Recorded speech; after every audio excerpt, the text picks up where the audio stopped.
Okay na?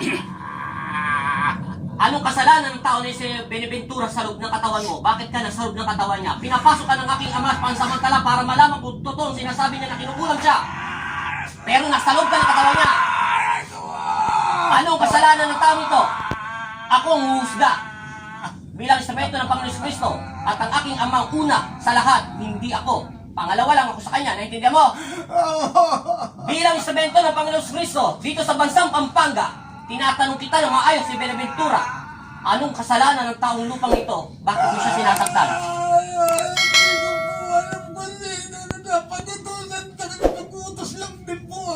Inutusan ka lang. Babae, lalaki ang umuutos sa'yo. Babae mo. Ilang taon na ang umuutos sa'yo ng babae? Higit po 50. Taga saan ka? Lalaki ka ba?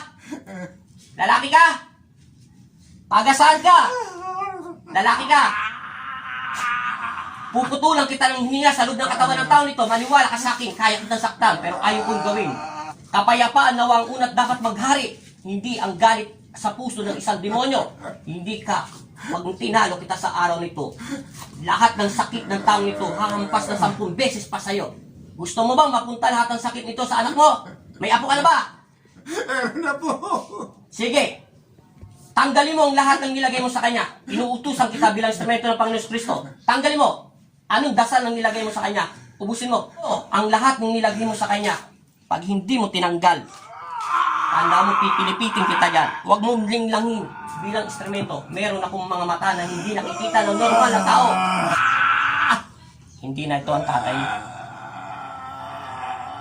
Hindi niya alam niya kahit ipanood yung video niya. Bilisan mo. Tatay mo yan. Hindi ganyan ang boses ng tatay mo. Kalit-lit lang ng tao ang tatay mo. Meron ang boses napakalaki. Tanggal! Huling tanong, isang sagot lang ang gusto ko. Taga-Rico ka ba sa bansang Pampanga o hindi? Hindi po. Anong lupalop ka ng Pilipinas? Bisaya ka ba? Tagalog? Sagutin mo yung tanong ko. Isaya po. Saan ka sa Bisaya? Hindi ko na alamin ang pangalan mo. Saan ka sa Bisaya? Sagutin mo yung tanong ko. Saan ka sa Bisaya? Sabar po, sabar. Oh, di magandang tanong ko para hindi tayo mag-away. Magkano ang binayad sa'yo ng tao? Magkano? Malaki-laki din po. Gaano kalaki? 100,000, 50,000, o 100,000, etc. 20 po, 20,000. Kailan mo pa ito tinatrabaho? Kailan mo pa ito tinatrabaho? Matagal na po, matagal. Ilang tagal? 10 taon, 5 taon, 3 taon, 1 buwan, etc. Isang buwan po. Sige, tapusin mo. Lahat ng dasal. Kuya, ilang taon ka na? 60 po. 60. Manahimik ka na. Naintindihan mo? Opo. Tama na. Siguro naman yung 20,000 sa isang buwan, napakalaking halaga na yun para sa pamilya mo. Naintindihan mo? Opo, opo. Magbago ka na. Opo, opo. Buhay pa ba ang asawa mo? Nasa abroad po. Nasa abroad ang asawa mo. Opo. Manahimik na kayo, ha? Opo. Titigil mo na yan. Ilang taon mo na to, ilang taon ang karunungan mo? Ilang taon ka na nangungulam? Matagal na rin po. Manahimik na kayo. Nagkakasira na nga ang lupa sa mundo natin dahil sa coronavirus, dadagdagan mo pa ng pasaway. Naintindihan mo? Tama na yun, ha? Opo, opo. Pakiusap bilang instrumento ng Panginoon Kristo. Ayaw kitang saktan kasi may mga anak at apo ka. Tanda mo, hindi ako ang magsasakit sa'yo. Hindi rin ang aking ama na Panginoon mo rin. Kung hindi ang demonyo na sinamba mo, naintindihan mo? Opo, opo. Ayaw kong gayahin sa lahat ng mga maggagamot sa YouTube na pinapatay ang lahat ng tao. Dahil utos to, dahil nakalagay ito sa Bible kay Moses. Pero ang Panginoong Kristo na nanguna sa atin, kapayapaan nawa ang unat maghari at alisin ang galit at inggit sa kapwa. Naintindihan mo? Opo. Ayaw kong gawin yon.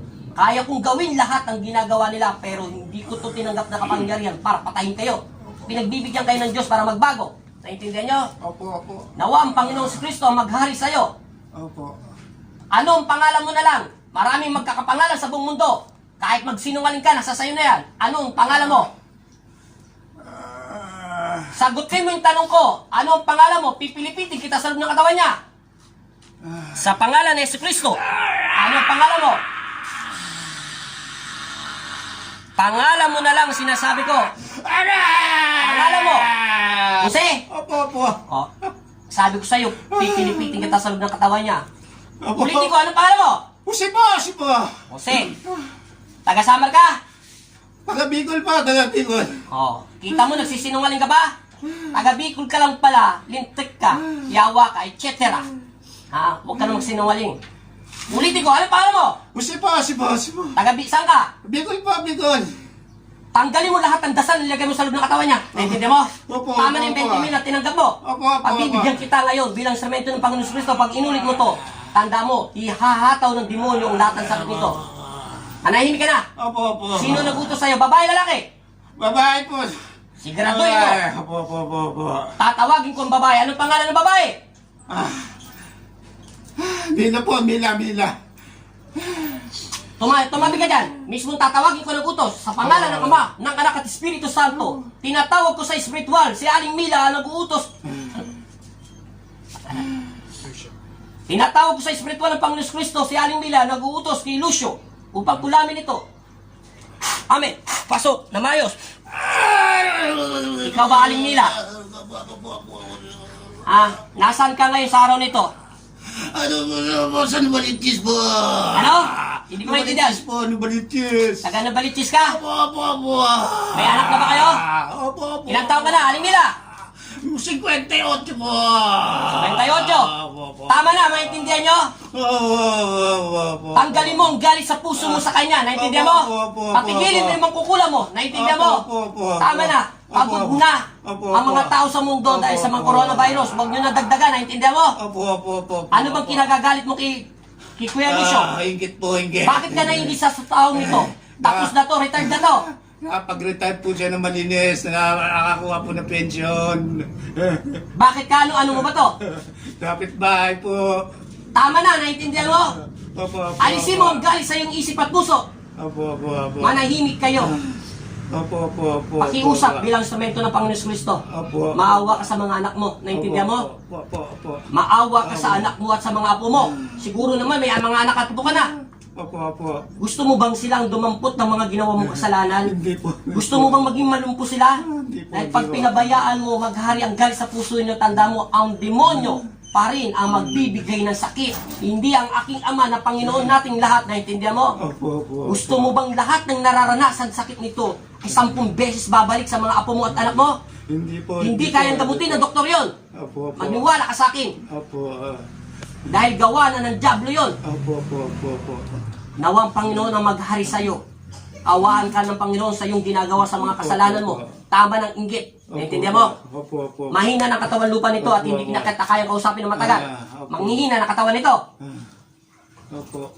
Maraming salamat. Ikaw, mangkukulam na lalaki. Opo. Manahimik ka na. Opo. Tama na 20 mil ha.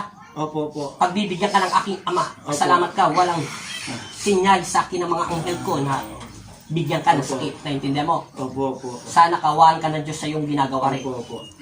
Wala na sakit to, meron pa. Wala na po. Anong mahikang ginawa mong dasal sa kanya? Anong kinuha mo sa kanya? Picture, etc. Book, etc. Ano? Picture po. Picture po. Naintindihan mo na? Opo. Anong klaseng dasal ang ginawa mo sa kanya? Yung po sa kadiliman po. Kampo ng kadiliman. Yes po. Titingnan ko. Pag ito nilubog ko tong dalawang daliri ko at hindi to magusto sa sikmura niya, ibig sabihin meron pa. Kumanda ka, masasaktan ka rin to. Opo. O lumubog na. Hindi ka tulad kanina. Salamat! Maghari nawa ang Panginoon si Kristo sa'yo. Naintindihan mo? Opo. Ano ang pangalan mo? Jose po. Taga saan ka? Bicol. Manahimik na kayong dalawa. Opo. Maraming salamat at Opo, pasensya ka na. Hindi Opo, ako tumawag sa'yo kundi ang ating Ama. Naintindihan mo? Opo. Lumayas ka na. Sa loob ng katawan ng tao ito. Opo. Sa ngalan ng Ama, ng Anak at Espiritu Santo, masamang Espiritu, umalis ka sa kataloob ng katawan ng tao ito. Sa pangalan ni Jesus. Amen. Opo. Ama Jesus, amang Nazareno, kami ang iyong mga nakilala nyo kami sa panganib at masamang Espiritu. Binigyan mo ko ng kapangyarihan, kaya kayo pong manguna sa aming buhay. Amen. Tinatawag kita sa espiritual ng Panginoon Kristo. Bumalik ka na sa loob ng katawan mo. Amen. Dilag kuya.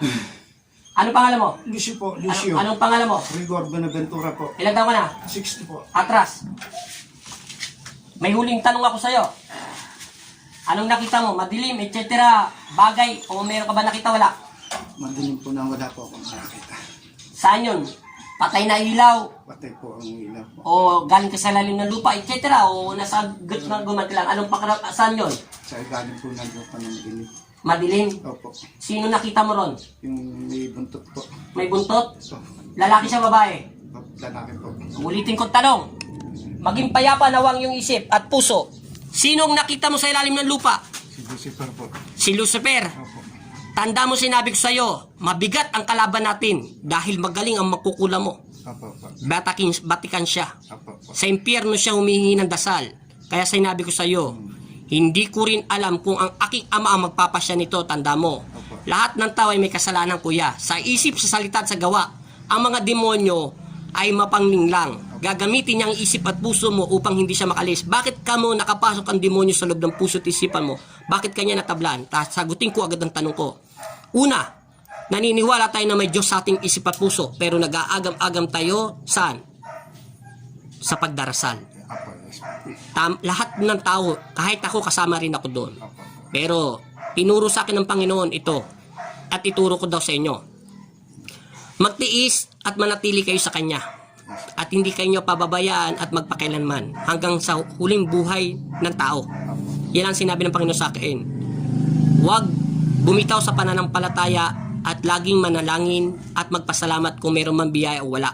Opo. Makontento kung ano man ibinigay ng Diyos kasi hindi naman kagustuhan ng Panginoon na maging mahirap tayo. Opo. Opo.